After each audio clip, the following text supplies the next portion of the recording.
Robbie Lawler was out of control. This is Double Cross, the murder of Robbie Lawler. It was going to be an all-out war with him in the middle of it. Crime World special investigation podcast based on my new book, Web of Betrayal, wherever you get your podcasts. So the High Court hearing in regards to the costs, the legal costs in the civil case brought by Nikita Hand against Conor McGregor and James Lawrence is on. Yeah. Tomorrow. Unlikely McGregor will be there. He's no need to be there.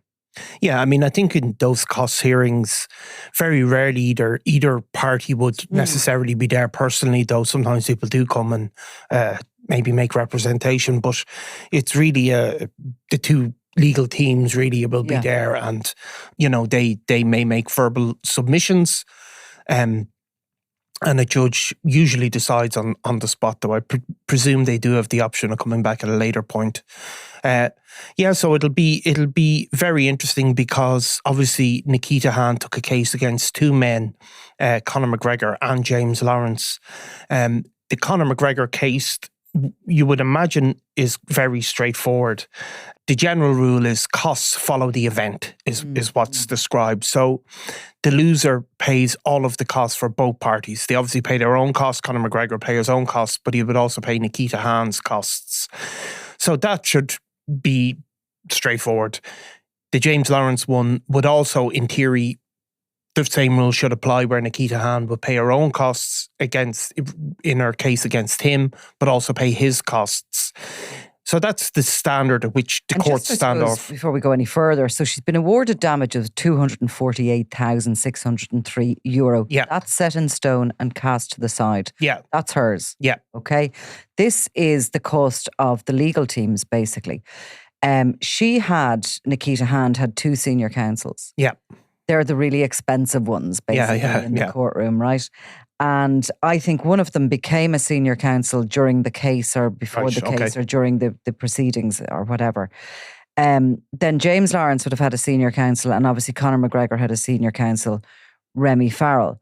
So they're the really expensive ones, and they're going to be paid for their days in court and their preparation for the case. So normally, obviously, the solicitors who represent any of the parties here, they do the vast bulk of the work. And then the barristers come in at a later point. They may have been come in for meetings in the run up to, in the year run up to the case or whatever, but they're not working on it on a day-to-day basis. But they obviously come in as a court approaches. The barristers become heavily involved. They will, of course, have looked at all the correspondence in advance, but the solicitors do the bulk of the work. And over years. The senior counsels will all have had junior counsels with them. And the junior counsels are paid slightly less than the senior counsels, but they're in a role, they can often, you'll see them standing up in the court, and they'll take over some of the questioning from the cross-examination at times, and they're working with the senior. The senior is sort of the boss, the guy in charge of the court proceedings side of it.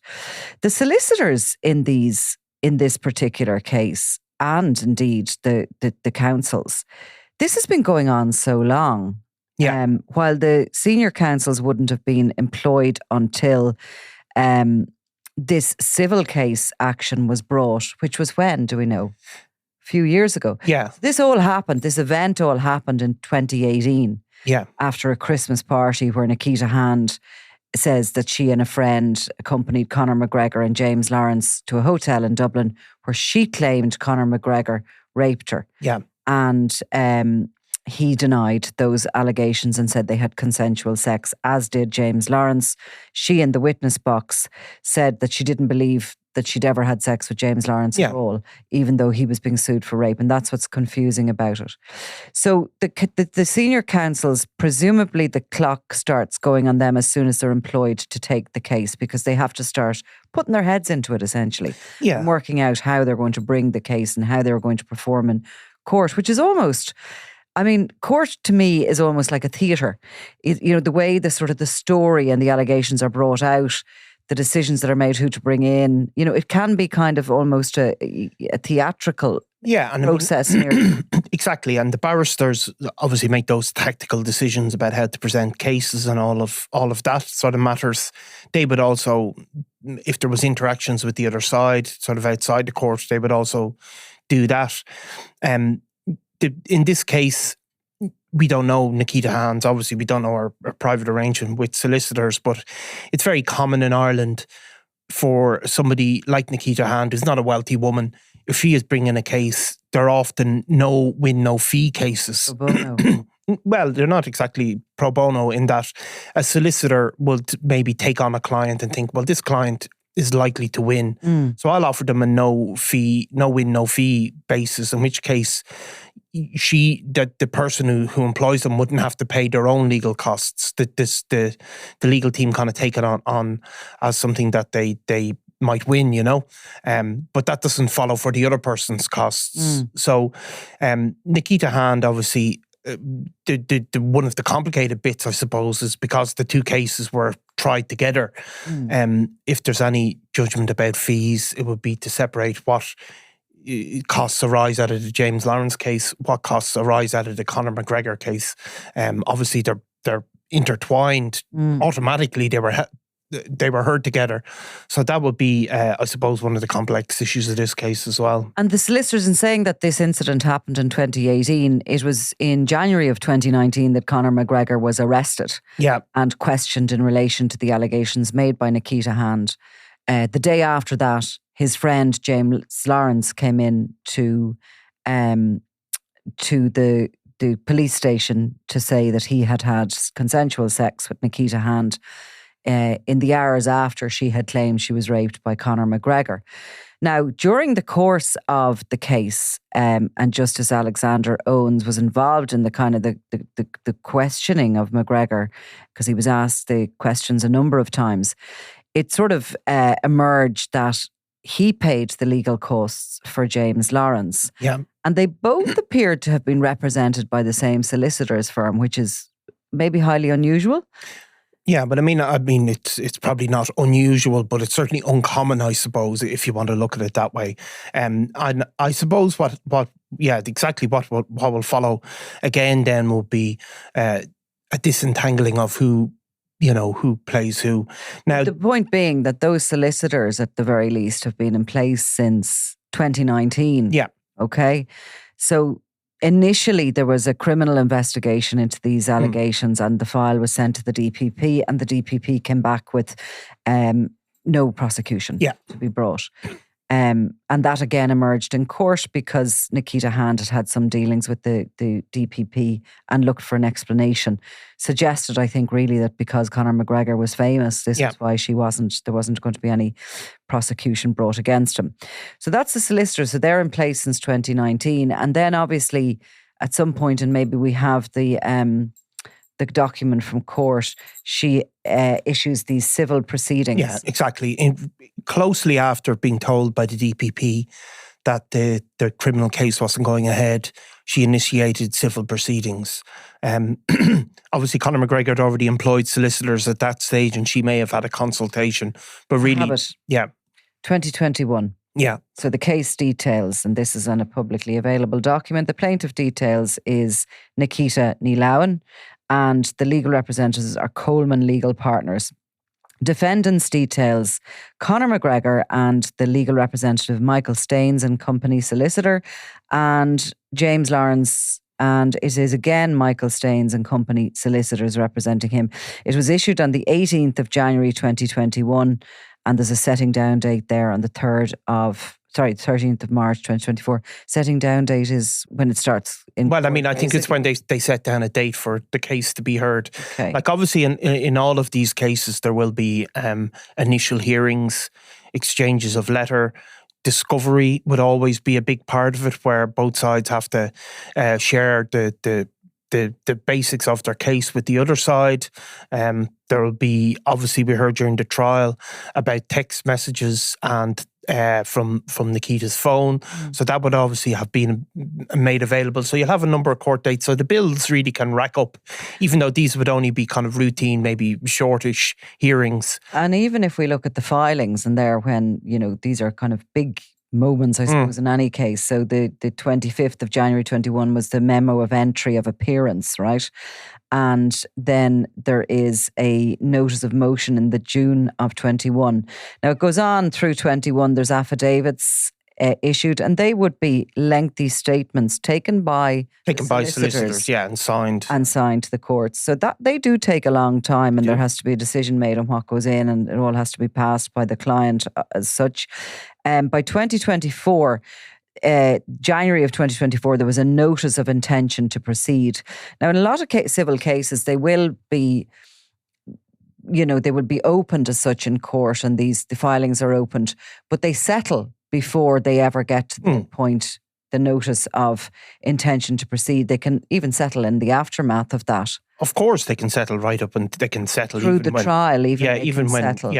But this obviously didn't arise in this. So it was set down for trial in March. That's the date we had, the 13th. And then further affidavits, quite a lot of them, are issued over April, May and July, October. And then we have affidavit of service, whatever that was, and that's the 4th of November. So they're the filings in the cases. The other details are...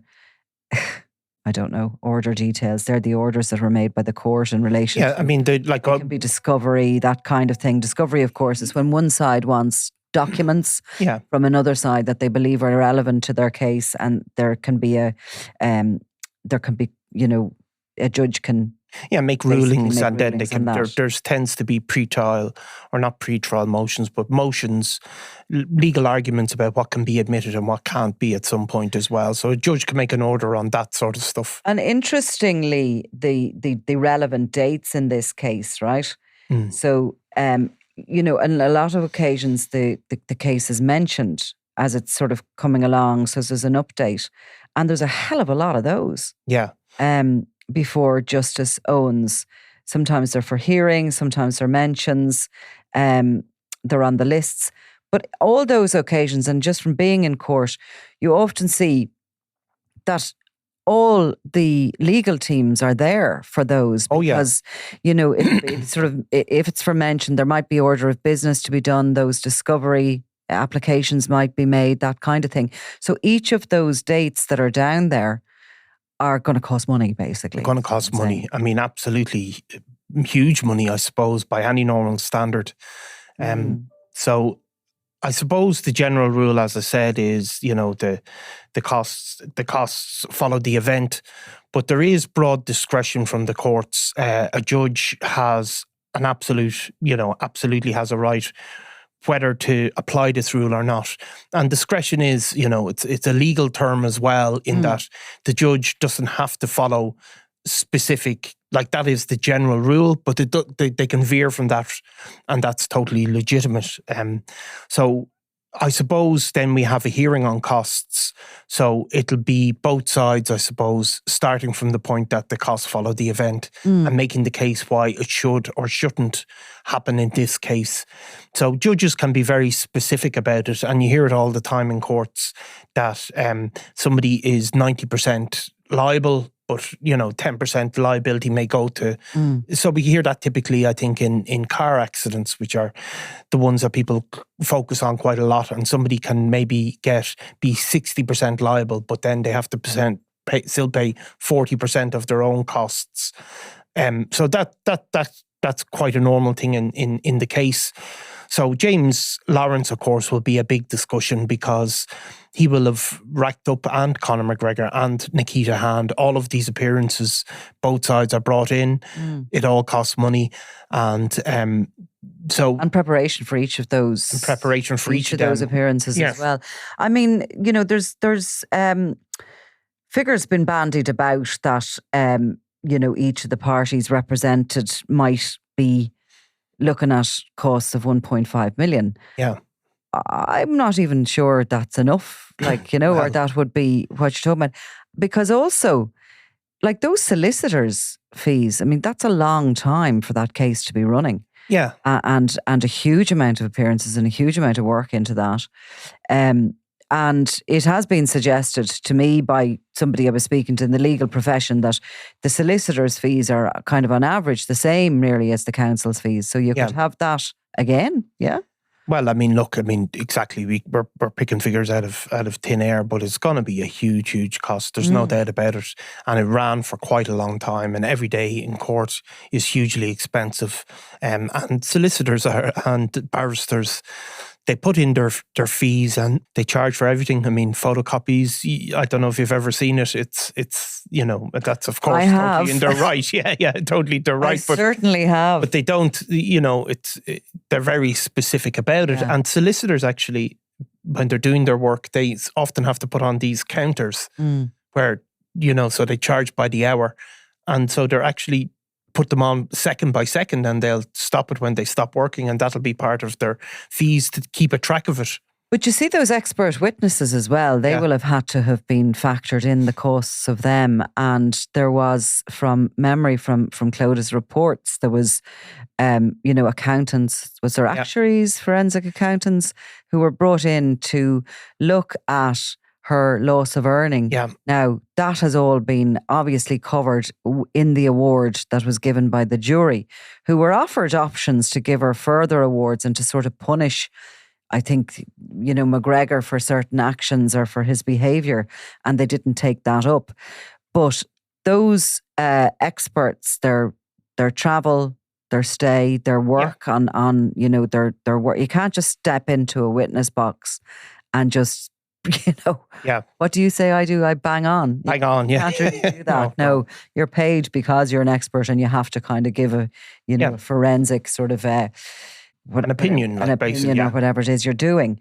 So, all of that is going to be. Now, will we hear the exact figures? Well, we should do. It's an open, like everything to do with this case and everything effectively in the Irish courts. There are exceptions, obviously, with family law issues and stuff like that. But justice is heard in public. That is the general rule in Ireland.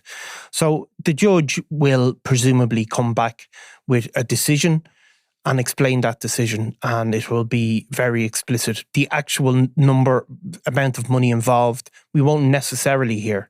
So the judge will say, you owe 40% of that person's costs. We won't hear what that adds up to.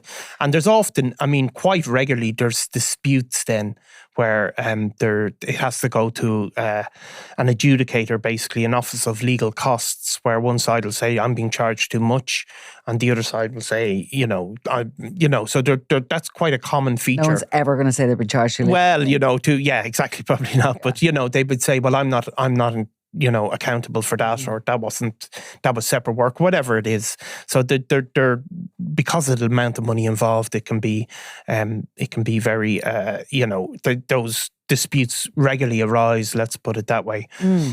So we'll see. So the question is really there with James Lawrence, and will the judge award, or will the judge say that Nikita Hand has to pay his costs because he basically won his case, or didn't lose, sorry. And then you have to kind of, so what we don't know is,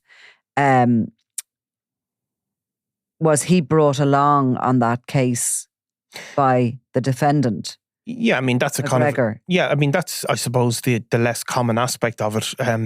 I suppose he was still had to defend the case as an individual, so that would be a matter. There's also then obviously the social media posts in the aftermath, and are they going to feature in either the submissions made on Nikita Hand's behalf?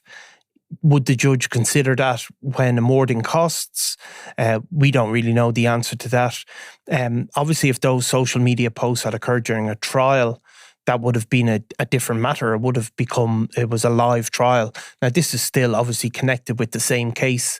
But I don't know. There have been good report in the Sunday Independent from Mark Tighe, saying that Nikita Hand's defence are going to raise the issue of the social media posts.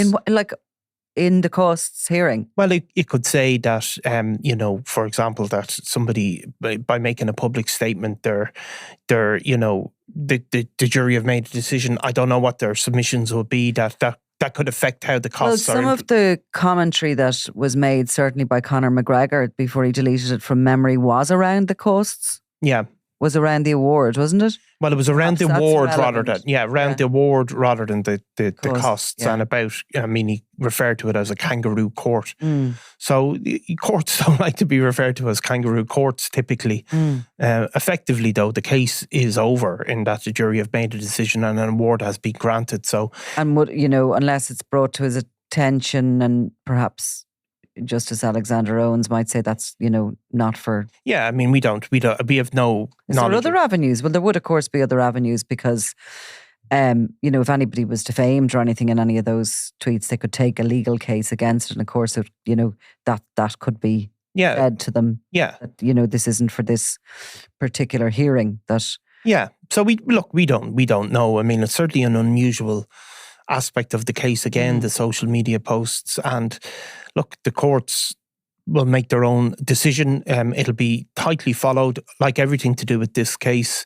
It'll also be, because even the amount of the award was highlighted by McGregor, and James Lawrence, of course, also made social media posts.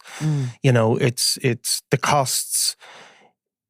The costs will be, I suppose, there's a risk that it'll be seen as passing judgment one way or another. Now, the judge who makes the decision will also have to give some rationale for his decision, will typically give a judgment and will say, this is for this reason and I've made this decision for this reason. So that's, again, another sort of commentary on the case that will be, both sides will be anxious to hear, and again will probably become fodder on social media, unfortunately. Again, it has gone quiet after those initial days, and look, you have to feel for Nikita Hand that her, even despite her victory, she's still facing into challenging times. There's no doubt about that. Well, look, I'm going to wager that there's going to be an intake of breath when it comes to these costs. I think that there'll be a stark reality of the actual cost of this. Yeah. Was there a figure we used to be, well, maybe we were sort of, it was dangled in front of us as a warning, but wasn't it something like 100,000 a day for the High Court to sit? I thought it was 50, but... Was it? Yeah, something like that. So you're talking, but... Depending, I suppose, on how many legal teams you have in it and all the rest of it. But certainly, I do recall that figure being thrown out to me at one point in a kind of a... Yeah, don't get it wrong. Yeah, so which is what I'm exactly going to do okay. before I get myself in any trouble. So, okay, we'll come back to this when it's done and we will try and explain what happened. Thanks, Nicola. I'm Nicola Tallant and you're watching Crime World, a podcast about criminals, drugs and the underworld in Ireland and across the globe. Make sure you subscribe to our channel and turn on notifications so you can be the first to watch all our latest episodes. You can also listen wherever you get your podcasts.